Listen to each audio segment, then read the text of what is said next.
Hey everybody, just 1 year ago I reviewed this Bosch 800 stove. When I went over this review, one of the things that I really liked were these knobs that had the light pipe behind them, giving you visual indications of the temperature or the operation of each individual burner. When removing the knob, we were able to see the light pipes that exist under it in order to transfer that light from the stove to the end of the knob. With nothing negative to call out about the post or its metal insert, seemed okay. But as it turns out, these knobs are not long for this world, owing to the design and quality of the post that mounts onto the stove itself is really cheap and extremely brittle. And after a year of delicate use, that's about as much as you could expect out of these, probably less. Immediately after posting that video, I received several warnings foreshadowing this event, and me saying that if it breaks, I'll probably 3D print something. Which is a smart move because the OEM knob cost $53 a pop. The knockoffs still sit around $35. So this is where we continue our story. Let's see what happened. Pulling off the first one, we'll have a look. And we can see all the cracking of the plastic surrounding the knob. That's where the fatigue happens. And these are never in the same spot after cleaning. This one right here, not quite as bad. This is one that can be salvaged. This middle one right here looks like I had glued this at some point. This one here has a chunk broken off. The same could be said about this one, and the metal collar is missing from the middle, stuck inside the stove.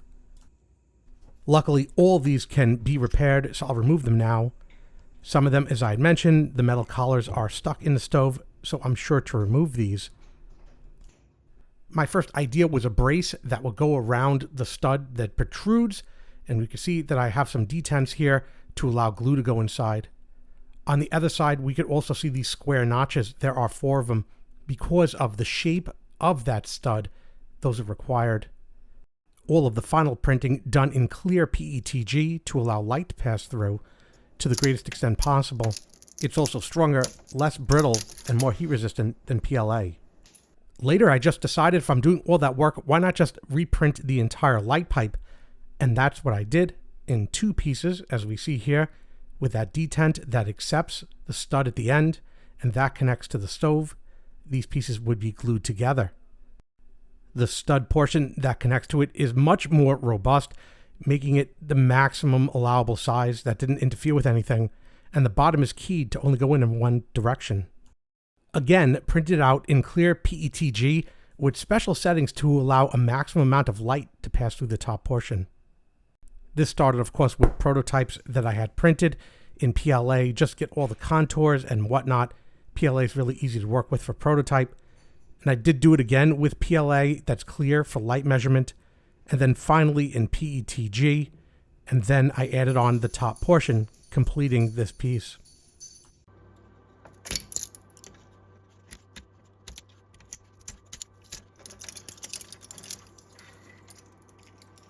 Brims are always fun to remove with PETG.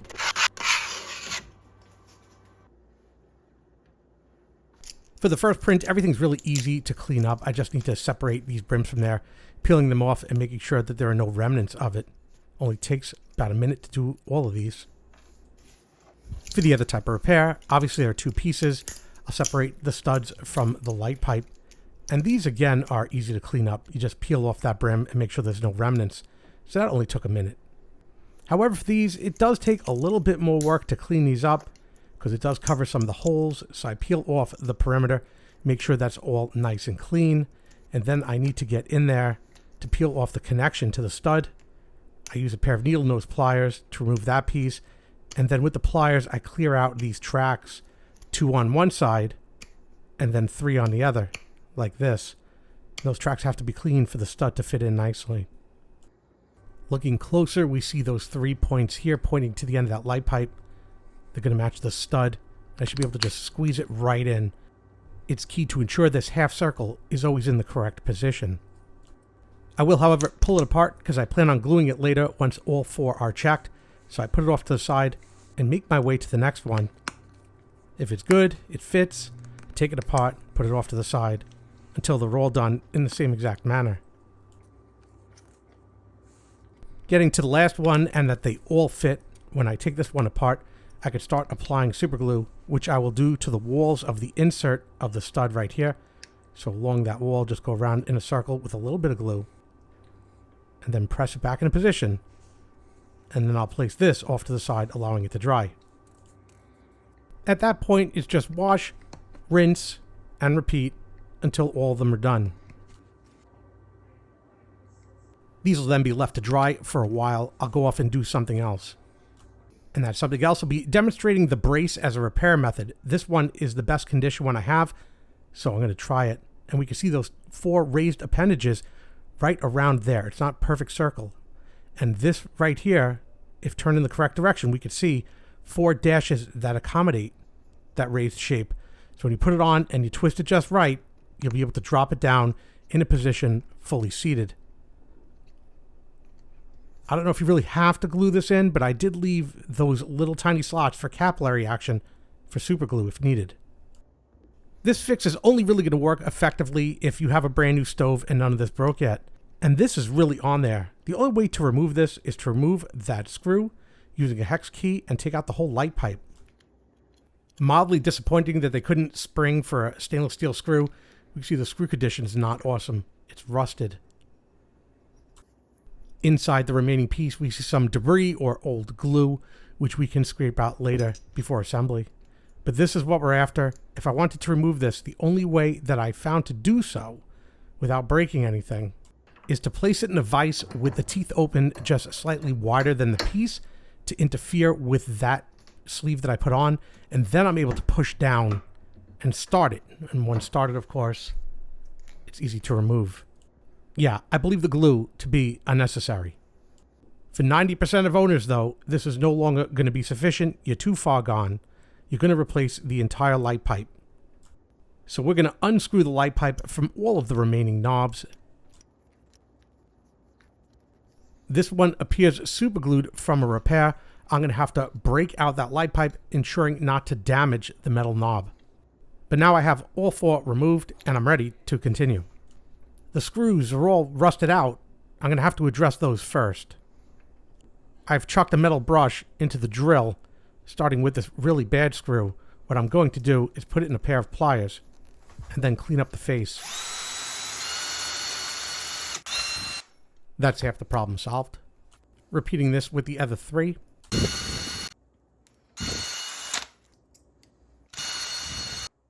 To address the inside, I've chucked the screw up into a vise where I'll clean it with a wire brush. That removed the remaining rust. All 4 done in this manner. Turns out they're Torx. At first I thought it would be easier to take the light pipe and install it inside the piece. We can see that it installs back and then pushes forward into position, aligning the screw hole. However, I did come to find later that it was easier to install the screw a couple of turns first. So ultimately, I ended up taking them back out. Not a big deal. I coated each screw with a very, very light application of copper anti-seize. I didn't want to blue it or hot blue it. I thought that would be overboard. But just the slightest amount to provide a silhouette on the screw to stop rust from getting in. Most people aren't going to buy bluing chemicals for such a task. Like I said, after fiddling with the screws for a while, I decided to remove the light pipe. Pre-install the screw just a couple turns where it's easy to access, at which point the entire fixture can be installed in the knob, and I can continue screwing it down to full seat. It's designed so when the screw is screwed all the way in, the top of the screw should be under the face of the light pipe, so it fits right there, just under flush, and then I turn it an extra quarter turn to lock it down. I repeat this again, opening the hole if necessary, first from the printing, install the screw, a couple of turns, get it started, put the whole thing back into the knob, and continue screwing it down to full seat. Again, all the way until resistance is felt and it's lower than flush with that piece, and then another quarter turn just to snug it. It was at this moment I realized there's supposed to be 5. No matter, I'll print out one more and update the print file to include 5 of each. Ready for installation. installation time. I push them all the way down till I can hear the igniter, making sure it's unobstructed in the plastic piece. They go on without any issue. Give them one last inspection before testing. Everything seems okay here. But we need to check that light quality, so let's heat up a burner enough that the light will remain on. And the running light looks good.